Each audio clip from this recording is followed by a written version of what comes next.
Morning students, today we are going to discuss some reasoning questions from classification of elements and periodicity in properties.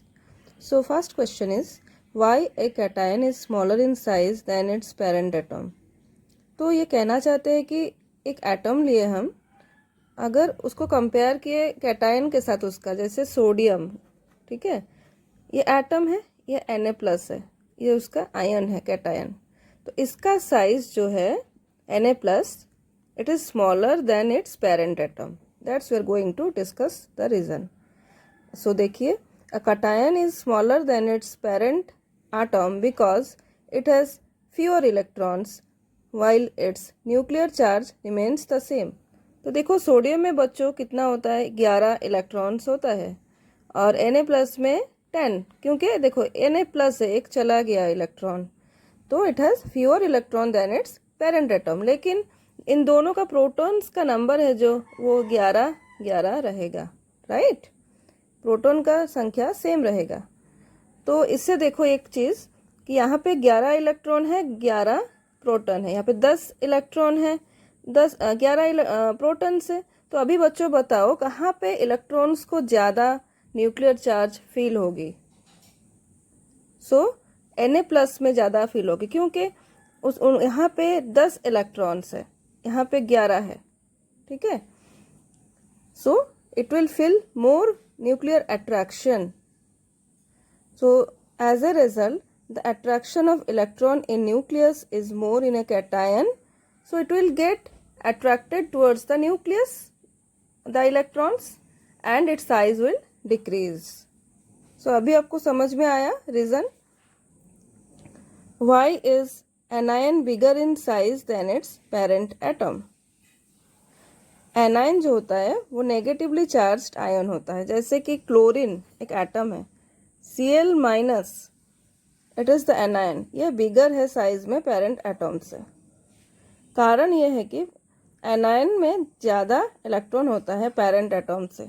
यहाँ पे 17 electrons होते हैं, chloride में 18, ठीक है, resulting in an increase repulsion among the electrons.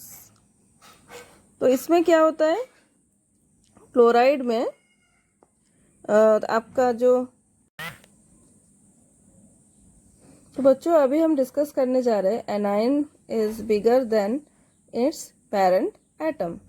तो anion में क्या होता है, एक या एक से अधिक इलेक्ट्रॉन्स होता है पेरेंट एटम से, क्योंकि एनायन ने इलेक्ट्रॉन गेन किया हुआ है, और इससे क्या होता है, रिपल्शन बढ़ जाता है इलेक्ट्रॉन्स के बीचों बीच, क्योंकि इलेक्ट्रॉन्स आर लाइक चार्ज्ड। सो उनके बीच रिपल्शन बढ़ने से the distance between the electrons increases a lot, and this puts effect on the size. तो अभी हम देखने जा रहे हैं कि क्लोराइड और क्लोरीन में कितने प्रोटॉन्स हैं। क्लोराइड में 17 प्रोटॉन्स है, क्लोरीन में भी 17 प्रोटॉन्स है, लेकिन क्लोराइड में इलेक्ट्रॉन 18 है। आपको पता होगा क्लोरीन जो है उसमें 17 होता है इलेक्ट्रॉन, Cl- मतलब क्लोराइड में 18, क्योंकि उसने एक इलेक्ट्रॉन गेन किया हुआ है। तो देखो बच्चों प्रोटॉन्स दोनों में सेम है। तो अभी मुझे बताओ कहाँ पे न्यूक्लियस का जो पकड़ है इलेक्ट्रॉन्स के ऊपर ज़्यादा होगा। हमेशा याद रखना जहाँ पे कम इलेक्ट्रॉन्स है, राइट, वहाँ पे ज़्यादा पकड़ होगा उस इलेक्ट्रॉन के ऊपर। तो यहाँ पे इलेक्ट्रॉन कहाँ पे कम है, क्लोरीन पे, ठीक है, तो यहाँ पे आपका साइज कम होगा, तो आपका जो साइज बिगर किसका होगा, क्लोराइड का होगा। अभी आपको समझ में आया।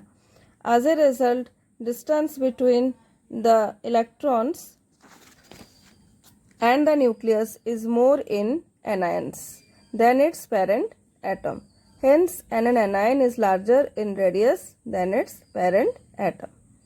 तो और एक है आइसो इलेक्ट्रॉनिक स्पीशीज। तो कुछ एटम्स और आयन्स है जिनका सेम नंबर ऑफ इलेक्ट्रॉन्स होता है, उसे आइसो इलेक्ट्रॉनिक स्पीशीज कहा जाता है। जैसे कि O2-, O जो होता है उसमें इलेक्ट्रॉन्स कितना होता है, 8, O2-, वो 8 + 2 10 होता है।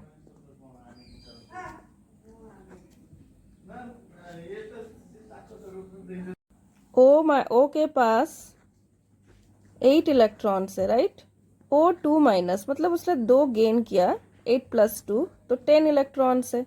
F फ्लोरीन, उसके पास 9 इलेक्ट्रॉन्स है। F माइनस उसके पास 9 प्लस 1 10। Mg उसके पास 12 इलेक्ट्रॉन्स है। Mg2 प्लस उसने 2 इलेक्ट्रॉन गेन किया, 12 माइनस 2 10, राइट। तो हर एक में देखो 10 इलेक्ट्रॉन्स है, तो इसे कहा जाता है आइसो इलेक्ट्रॉनिक स्पीशीज। तो जिसके पास, जिन एटम और आयन के पास सेम नंबर ऑफ इलेक्ट्रॉन्स होते हैं, उसे क्या कहते हैं? Iso electronic species.